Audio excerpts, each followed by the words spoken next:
32 universidades públicas estatales nos comprometimos a llevar a cabo el Foro Participativo y Diálogos Sociales. Ambos cumplimos con la palabra empeñada. El Foro Participativo por una Educación con Equidad y Calidad y el arranque de los diálogos sociales en Colima se realizó con ejemplar éxito a principios de octubre pasado. En noviembre de 2018 iniciamos las gestiones del presupuesto de egresos de la Universidad de Colima ante la Cámara de Diputados.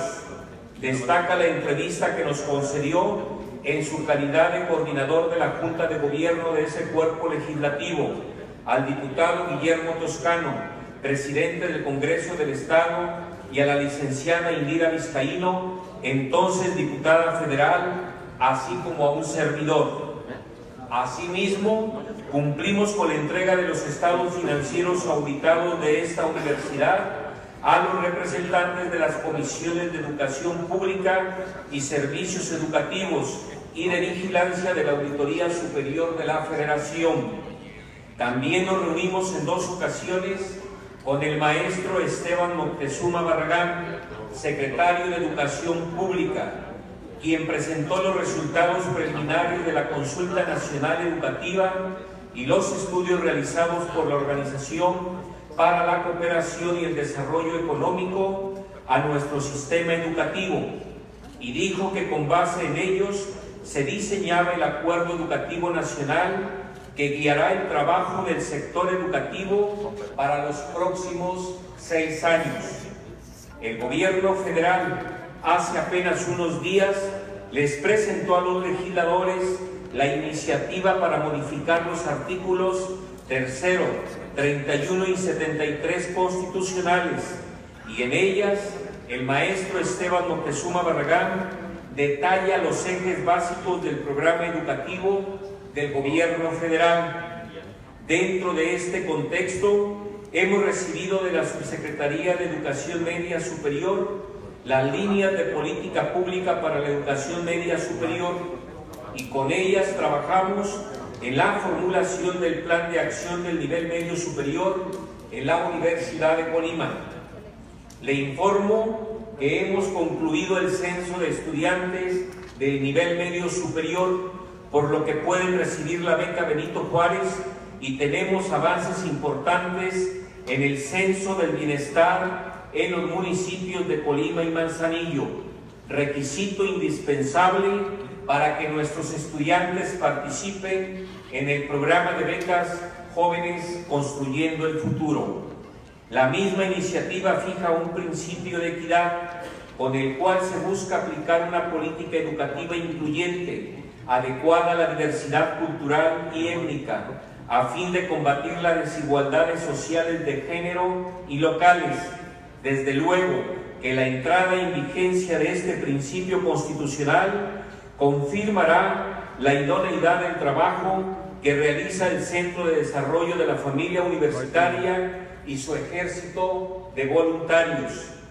Y ante los retos de la cuarta revolución industrial, nos hemos incorporado al grupo de trabajo creado por la NUYES y la Fundación Educación Superior Empresa para desarrollar un modelo de intervención en empresas de base tecnológica y metalmecánicas, con programas de formación dual y fomento de cursos en ciencia, tecnología, ingeniería y matemáticas. Como parte de las disposiciones de austeridad y disciplina presupuestaria que señala el presupuesto de egresos de la Federación 2019, reforzamos el plan de austeridad que se lleva a cabo año con año en la Universidad de Colima para aprovechar al máximo los recursos públicos que recibe la institución.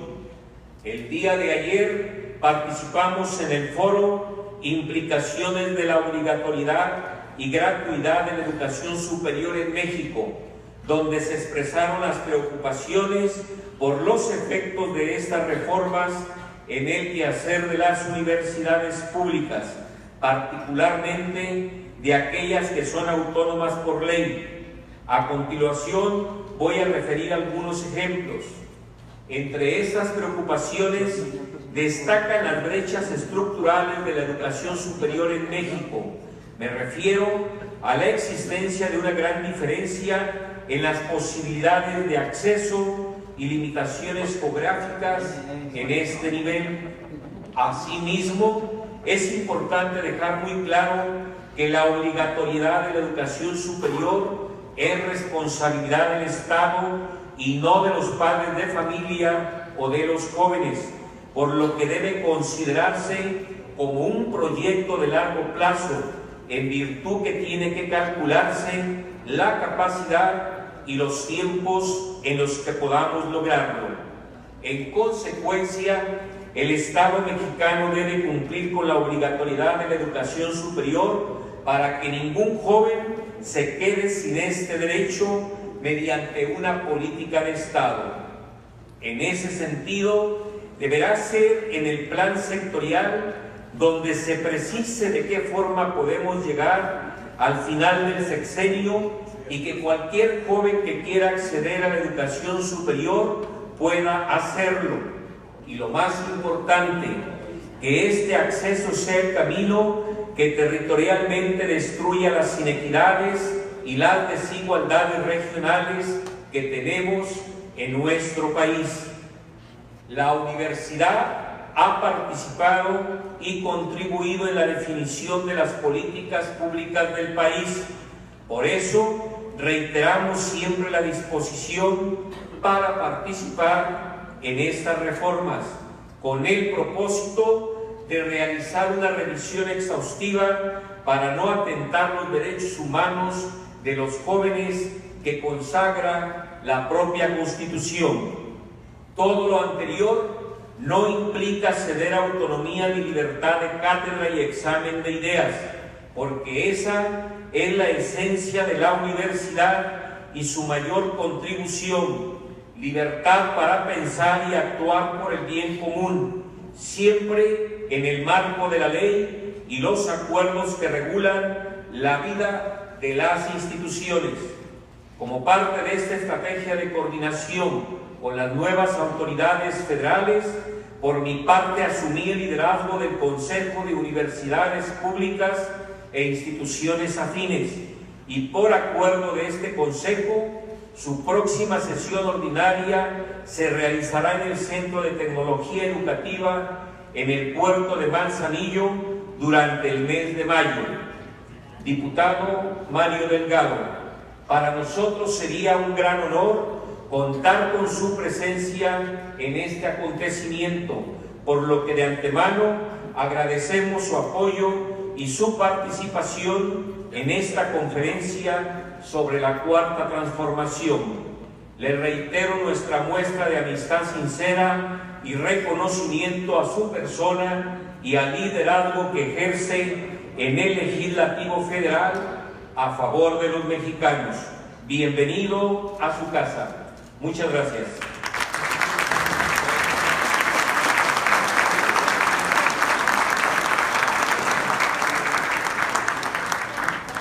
Agradecemos el mensaje del maestro José Eduardo Hernández Nava. Antes de dar paso a la conferencia, me permito leer una breve semblanza curricular de nuestro conferencista. El diputado federal Mario Delgado Carrillo es originario de la ciudad de Colima. Es licenciado en Economía por el Instituto Tecnológico Autónomo de México y maestro en Economía con especialidad en Econometría por la Universidad de Essex, Inglaterra. En el marco de su carrera política y administrativa, destacan las siguientes responsabilidades: secretario de Finanzas del Distrito Federal de septiembre de 2006 a julio de 2010, secretario de Educación del Distrito Federal de agosto de 2010 a marzo del 2012. De septiembre de 2012 a agosto de 2018 fue senador de la República por la Ciudad de México. Actualmente se desempeña como diputado federal por el Distrito 13 de la Ciudad de México, es presidente de la Junta de Coordinación Política y coordinador del Grupo Parlamentario de Morena en la Honorable Cámara de Diputados.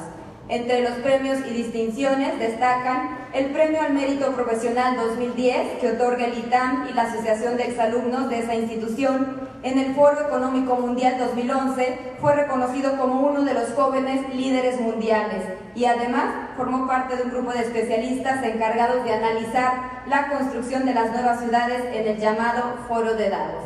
Después de la lectura de la semblanza, vamos a invitar respetuosamente al rector de la Universidad de Colima a tomar su lugar en la primera fila para iniciar sin más preámbulos con la conferencia magistral La Cuarta Transformación desde el Congreso de la Unión, a cargo del diputado federal Mario Delgado Carrillo.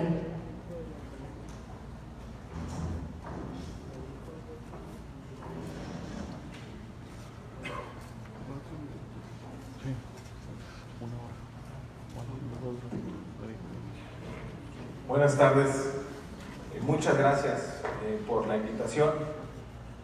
Es un honor para mí estar aquí, en esta institución tan significativa para nuestro Estado. Está a punto de cumplir 80 años. Yo siempre digo que es imposible explicar el desarrollo de nuestro Estado en los últimos años sin la Universidad de Colima. Así que agradezco mucho al rector José Eduardo Hernández Nava su invitación. Muchas gracias, rector. Me da mucho gusto y saludo con mucho respeto al gobernador del estado. Gracias por acompañarnos, señor gobernador. Y bueno, el legado de esta institución lo han construido a lo largo de los años muchas personas, principalmente sus alumnos, pero también tenemos que reconocer el trabajo de los ex rectores que hoy nos acompañan. Saludo con mucho gusto a Fernando Moreno, a Carlos Salazar Silva, Miguel Ángel Aguayo, Ramón Cedillo. Saludo también al líder de los jóvenes de la universidad, Joel Nino Jr., Enrique Zamorano, líder del sindicato, y a Ana Josefina Cuevas, presidenta de la Asociación Colimense de Universitarios.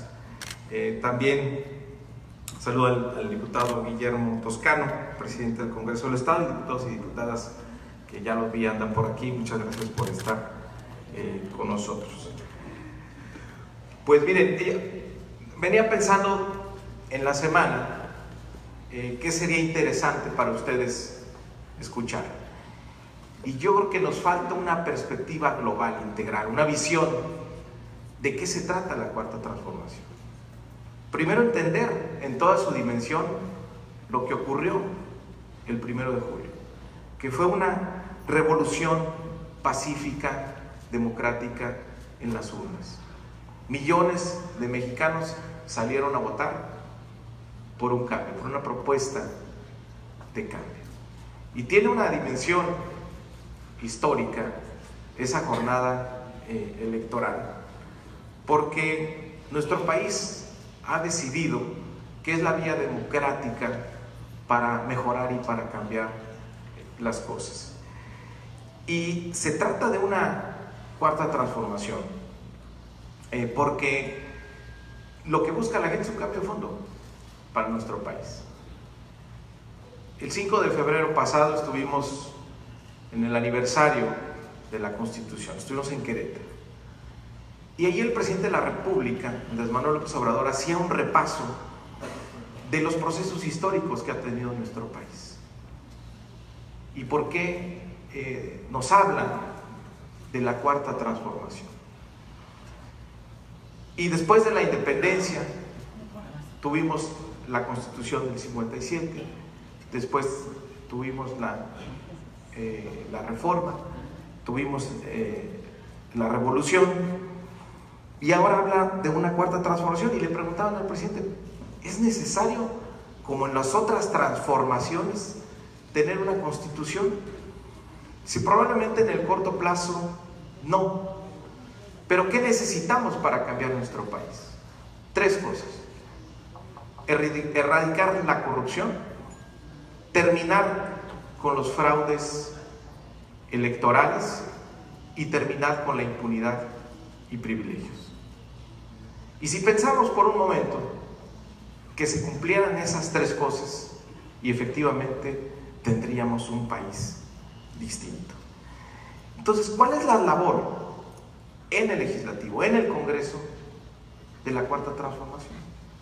Y eso es lo que quiero abordar el día de hoy, porque el 1 de julio la gente dijo, queremos que Andrés Manuel sea presidente, pero también queremos que tenga la mayoría en las cámaras para llevar a cabo ese proceso, ese proyecto de reformas. Primero, profundizar nuestra vida democrática. El 1 de julio en la noche, la frase que más me gustó del discurso del presidente fue: vamos a aprovechar este enorme bono de legitimidad para profundizar la vida democrática en nuestro país, para transitar hacia una auténtica democracia. Tuvimos la experiencia de la alternancia en el 2000, pero no cambió mucho las cosas. No basta la democracia electoral, esa es la lección del 2000. ¿Cómo profundizar la vida democrática? Vamos a una democracia participativa. Porque el mensaje del 1 de julio es de los ciudadanos: aquí estamos y queremos que nuestro voto cuente, y nos informamos y nos organizamos y participamos. Por eso el presidente ha tomado la decisión que vamos a fondo y que no puede haber reversa. ¿Qué es una democracia participativa? Que las decisiones más importantes del gobierno tomen en cuenta a la ciudadanía. Vamos a modificar el artículo 35 de la Constitución para que las consultas populares sean instrumentos flexibles, que no sea una simulación como actualmente está, que es prácticamente imposible hacer una consulta, sino que sea más fácil hacer consultas y que le preguntemos a la gente. Hay quienes piensan y dicen: no, es que la gente no está preparada para opinar, y hay quienes creemos que hay una cultura política mucho más profunda de lo que a veces nos imaginamos. Entonces hay que ir a consultar, vamos sin miedo a que tomemos de manera conjunta las grandes decisiones, las decisiones que afectan de fondo la vida de todos. Estamos trabajando en esa reforma constitucional. Tenemos que construir alianzas, acuerdos, 2/3 partes. No las tenemos los partidos de la coalición. Juntos haremos historia, pero estamos construyendo alianzas para ello. La otra, revocación de mandato. ¿Cuántas veces escuchamos durante la campaña? No, que López Obrador se quería reelegir, que quiere tomar el poder, de que no le demos la mayoría en el Congreso porque va a hacer lo que quiere. De las primeras iniciativas, ¿cuáles fueron? Revocación de mandato. Al tercer año, si la gente dice que se vaya, se va. Si dice que se queda, que termine su mandato. A la clase política, hay que decirlo, todavía le da mucho miedo esa medida.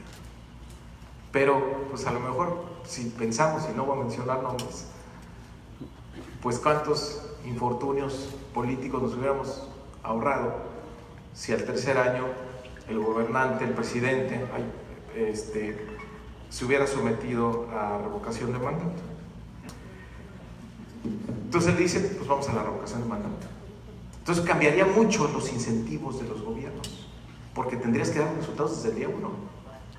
Entonces eso favorece nuestra vida democrática. Segundo punto, de los grandes dilemas de nuestro país: ¿por qué no tenemos crecimiento económico suficiente? En los últimos 30 años la tasa de crecimiento es de apenas 2%, insuficiente incluso para el crecimiento poblacional. Y eso genera pobreza, genera desigualdad, falta de oportunidades, y también tiene mucho que ver con la violencia que estamos viviendo. ¿Y por qué no hemos crecido? Si hemos hecho de todo. Se adelgazó el tamaño del Estado, se abrió nuestra economía del exterior, tenemos ya finanzas públicas sanas de hace mucho tiempo, se crearon instituciones como el Banco de México, que se encarga de la política monetaria, del control de la inflación. Hubo una serie de reformas estructurales en la anterior administración y seguimos sin crecimiento económico. El presidente López Obrador en la campaña planteó una respuesta diferente. ¿Qué dice? Pues vamos a acabar con la corrupción, porque la corrupción es el cáncer del país, que le afecta a todos los aspectos de la vida, no solo la economía. Hay estimaciones, ni siquiera se pueden medir bien, de cuánto le cuesta la corrupción al país. Entre 5 y 8 puntos, dice el Banco Mundial. Pero vean nada más un ejemplo, el tema del combate al huachicol. Es corrupción. Es imposible pensar que pueda haber robo de combustible si no hay complicidad de autoridades a buen nivel. ¿Cuánto costaba? Oficialmente 70,000 millones de pesos. O sea, imagínense, la cifra real debe estar por lo menos del doble, lo cual es muy probable que lo convierta en un negocio más rentable que el tráfico de drogas, que el narcotráfico. Y eso es pura corrupción. La corrupción en el país pues goza de absoluta impunidad. Por eso queremos, y actualmente estamos en la discusión, en que la corrupción se convierta en un delito que requiera prisión preventiva oficiosa. Quien cometa un acto de corrupción siga su proceso no en libertad, sino en la cárcel. Porque lo que se trata es erradicar la corrupción, no controlarla o, como algunos piensan, bajarle poquito y ya. No, es erradicarla por completo. Y tiene que haber sanciones ejemplares para ello.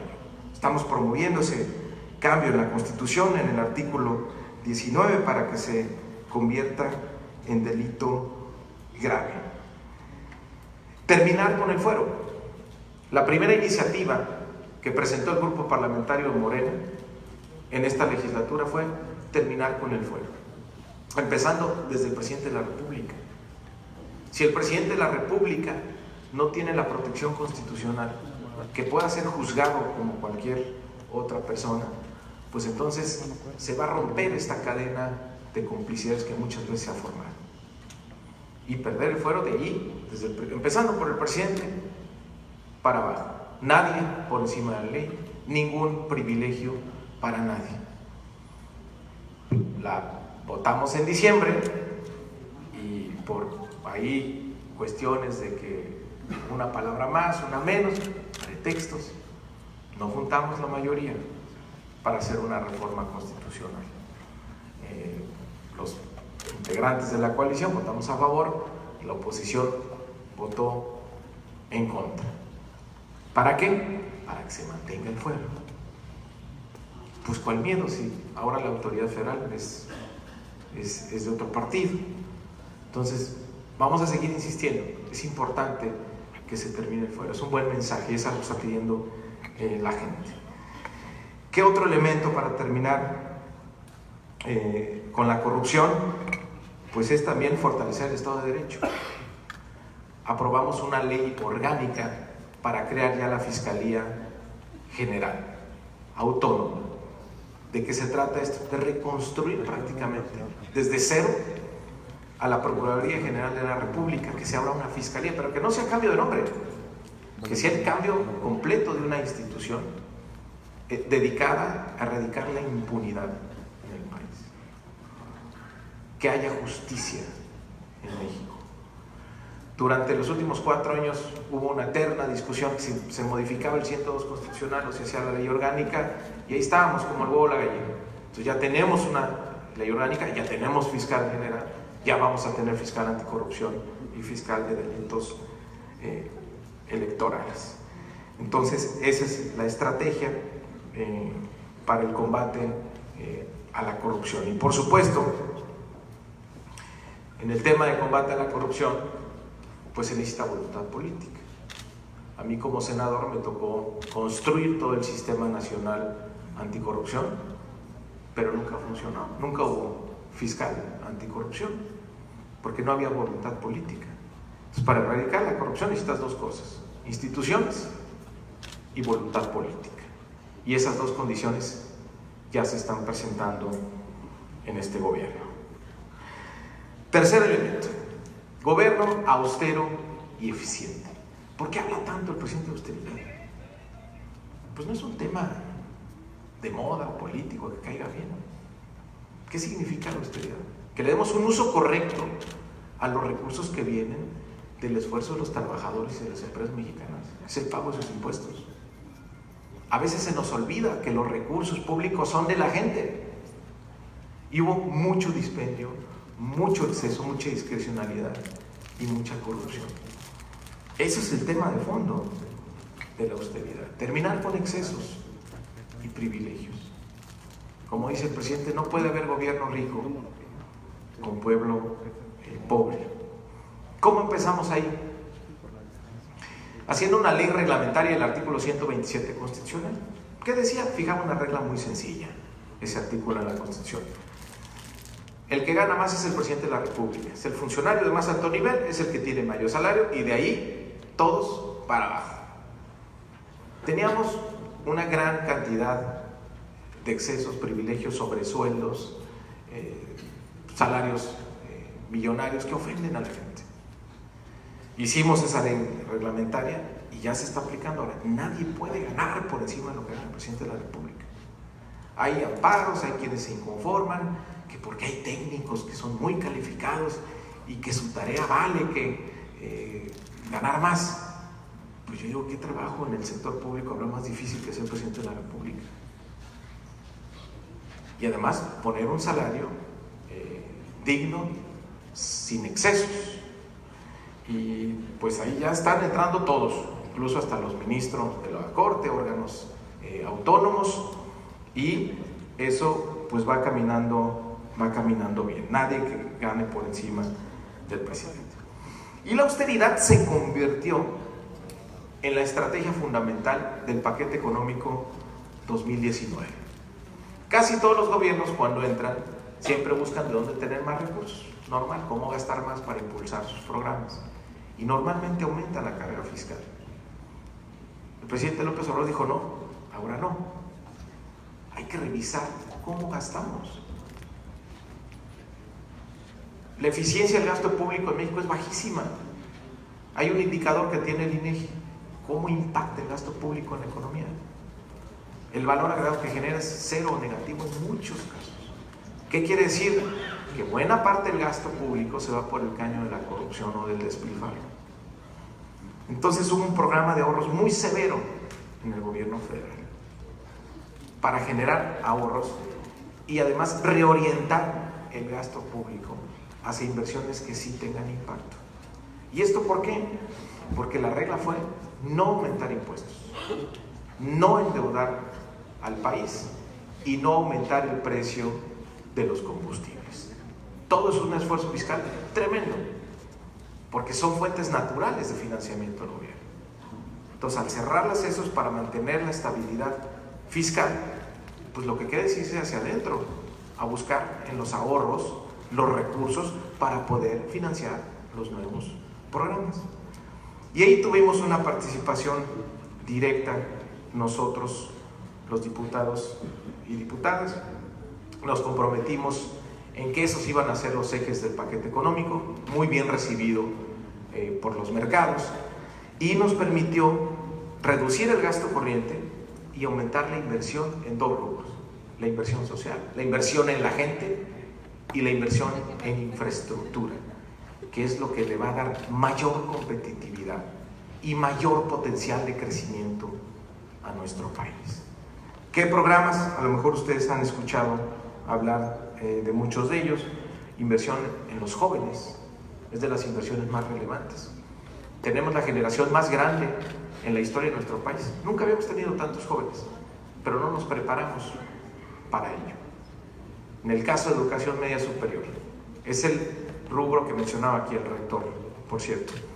Es donde se nos van los jóvenes, ¿dónde salen? Abandonan la escuela. 700,000 jóvenes en educación media superior la abandonan sin terminarla cada año. A nosotros nos tocó hacer un programa de becas universal cuando estábamos en la Ciudad de México, en la Secretaría de Educación, que era dar una beca a todos los estudiantes en preparatoria pública para atacar la deserción. Tuvo un resultado muy bueno. La deserción cayó, estábamos con niveles como de 25%, cayó a niveles cercanos al 4%. Si eso ocurre en el país, si tiene el mismo impacto, que yo apuesto que así será, va a tener un impacto tremendo para esta generación. Porque un joven que abandona la preparatoria a su edad no va a tener un buen escenario en su vida, porque los jóvenes son los que tienen la mayor tasa de desempleo, no tienen acceso a crédito y desafortunadamente las cifras nos dicen que son víctimas y victimarios. 1 de cada 4 muertos en este periodo, en estos 200,000 muertos, son jóvenes, y el 60% de la población carcelaria son jóvenes.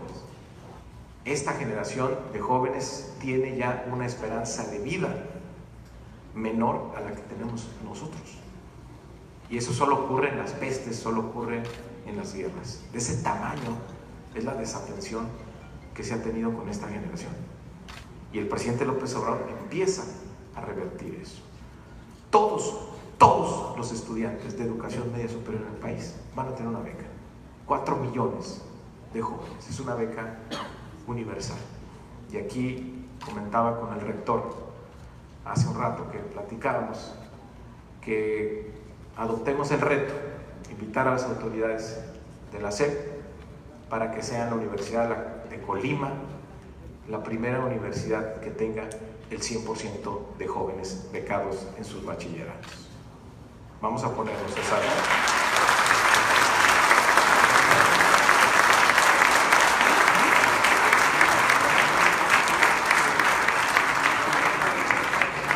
Otro programa que tiene también una dimensión que a veces no alcanzamos a estimar, el de adultos mayores. Que haya una pensión universal. No es beca, no es programa, atención, es una pensión para todos. Pensemos una cosa. Después de la Revolución Mexicana, nuestro país empezó a construir su sistema de seguridad social, de atención a la gente, creando grandes instituciones como el IMSS. Pero si pensamos en todo este periodo, no se había establecido ninguna política pública que fuera a atender el 100% de una población vulnerable y a llenar una necesidad muy grave, que es no tener recursos dignos para la vejez. De ese tamaño es el programa de adultos mayores. Por eso la inversión de más de 100,000 millones de pesos. Pero va a tener un impacto en términos de bienestar muy importante. Los japoneses dicen que dependiendo de cómo trates a los adultos mayores, es la dignidad que tiene un país. Y nuestros adultos mayores, por el esfuerzo de vida que han dedicado y han construido con su granito de arena este país, merecen una pensión digna. Y eso ya se está logrando a partir de este gobierno. Otros programas sociales, ya no los quiero aburrir, ustedes lo conocen, programas sociales que tienen ahora una visión, una perspectiva productiva, como el programa Sembrando Vidas, que va a reactivar directamente zonas importantes que han estado marginadas. Y me preguntaban hace rato los periodistas que cuándo van a llegar los programas sociales. Hay un cambio fundamental también en la política social. Había muchos intermediarios en el despliegue de recursos. Ahora la política social ya no va a tener una visión asistencialista, sino de derechos universales. Y ya no habrá intermediación. Queremos que cada beneficiario tenga una tarjeta y que no tenga que ir a firmar a algún lado, o no tenga que reportarse con alguien, o no tenga que pertenecer a cierta organización. Es un derecho universal. Tendrá su tarjeta y ahí le va a llegar directamente el dinero. Hasta ahorita calculamos que entre el presupuesto aprobado en apoyos y lo que directamente llegaba a la gente, más o menos se perdía entre un 30 y 35%. Por eso va a haber inversión suficiente para cubrir estos programas. Bueno, esa es la inversión en la gente, los jóvenes, adultos mayores, personas con discapacidad. Hay un programa muy importante de rescate al campo. Eso es algo muy necesario. Pero la otra están las inversiones que tienen más impacto en el mediano plazo. Aumentar la competitividad de nuestro país. Y hay proyectos de infraestructura muy importantes como el Tren Maya, el tren transísmico, la refinería de Dos Bocas, que son proyectos que están diseñados a partir de una visión de desarrollo regional, no hacer una ahorita y ya, hacer una obra que implique el desarrollo regional de zonas que tradicionalmente han sido muy poco favorecidas. Y esa es inversión social, inversión de gente. Y hay también medidas muy innovadoras. Por ejemplo, el bajar el impuesto sobre la renta del IVA en la frontera. Crear una franja en el norte del país que desde el punto de vista fiscal ya no sea una desventaja frente a los Estados Unidos. En la parte del comercio y en la parte de atractivo para inversiones al disminuir el impuesto sobre la renta. Esta es una medida valiente, atrevida, porque tiene un costo fiscal inmediato, sin duda, en el corto plazo. Pero la apuesta es que el mayor crecimiento económico, las mayores inversiones, el mayor empleo, recupere esa pérdida en el corto plazo y lo compense. Pero también ahí hay una diferencial muy importante. En los últimos años, el gobierno pensaba que su única tarea era mantener finanzas públicas sanas. Y nadie se hacía responsable del crecimiento económico. Este gobierno dice, vamos a generar las condiciones para que haya mayor crecimiento económico, romper esta inercia en las que estamos. Y ese programa se trata de eso. Otro elemento, ¿cómo hacer que nuestro país crezca? Pues sin duda terminar con la violencia. Ahí sí está medido, la violencia le cuesta al país entre 15 y 20 puntos del PIB. Y no solo lo de menos es el costo económico, lo más grave es el costo en vidas que hemos visto. ¿Cuál es la visión del gobierno? Ir a las causas. Si no se atienden las causas que generan la violencia, es iluso pensar que la estrategia de fuego contra fuego va a tener éxito. Por eso, el programa de inversiones que les he mencionado. Les dije, los jóvenes son víctimas y victimarios. Hay que invertir en los jóvenes para que no caigan en las garras de la delincuencia. Hay que rescatar el campo para que no queden comunidades presas de la delincuencia organizada. Y en la estrategia de respuesta, la propuesta es la creación de la Guardia Nacional. ¿Por qué la Guardia Nacional?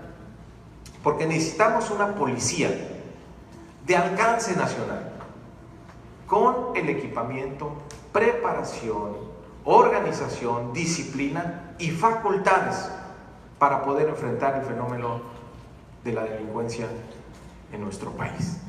Y entonces el presidente dice, pues no tenemos esa institución y no podemos utilizar el ejército para tareas que no le corresponden, que no tiene entrenamiento para ello. Entonces vamos diseñando desde la Constitución esta institución que le falta a nuestro país. Y esa es la propuesta de Guardia Nacional. Por cierto, agradezco al gobernador del estado, lo invitamos a las audiencias públicas en Cámara de Diputados y tuvo una participación muy honesta y sincera, diciendo, claro que estamos a favor de la Guardia, porque la necesitamos todos los gobernadores, es necesario. Hubo otros gobernadores que fueron en una posición muy fácil, si yo me opongo a la Guardia porque estamos en contra de la militarización del país, pero también decían, pero no saquen al ejército de mi estado porque yo no puedo solo. Ahí fue muy franca la intervención del gobernador diciendo, claro que es necesario. Me parece que es evidente que tengamos una policía de alcance nacional. Y en eso estamos trabajando. Actualmente está el debate en el Senado de la República. Ojalá y salga muy pronto. Ayer estuvieron por aquí autoridades de la Secretaría de Seguridad Pública. Hubo una reunión muy buena, encabezada por el gobernador, y es esta estrategia de construcción de paz.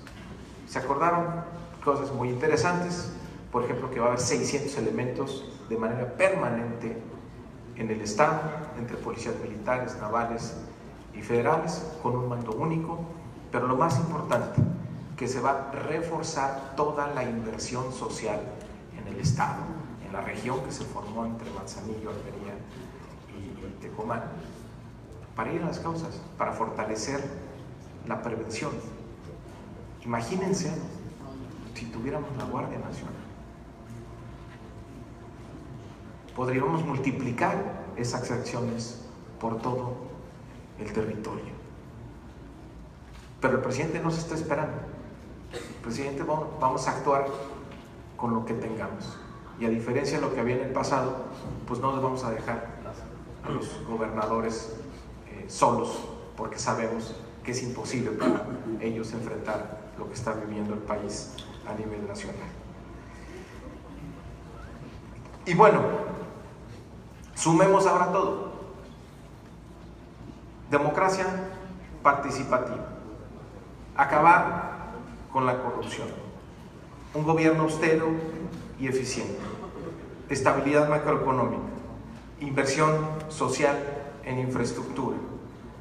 Estado de Derecho y la estrategia de construcción de paz necesariamente nos tiene que llevar a un mayor crecimiento económico, un mayor desarrollo económico, con una mejor distribución, con paz y justicia. Y de eso se trata la cuarta transformación. Muchísimas gracias.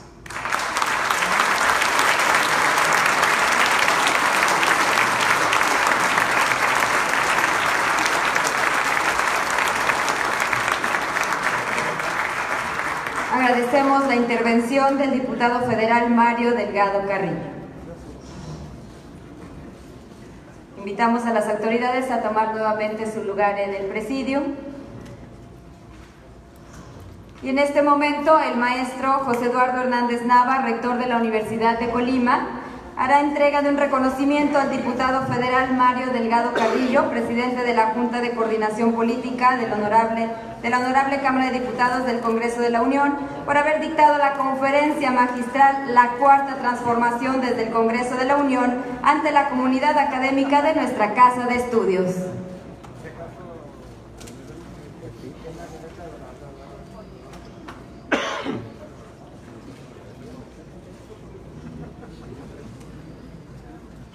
Vamos a brindar un aplauso.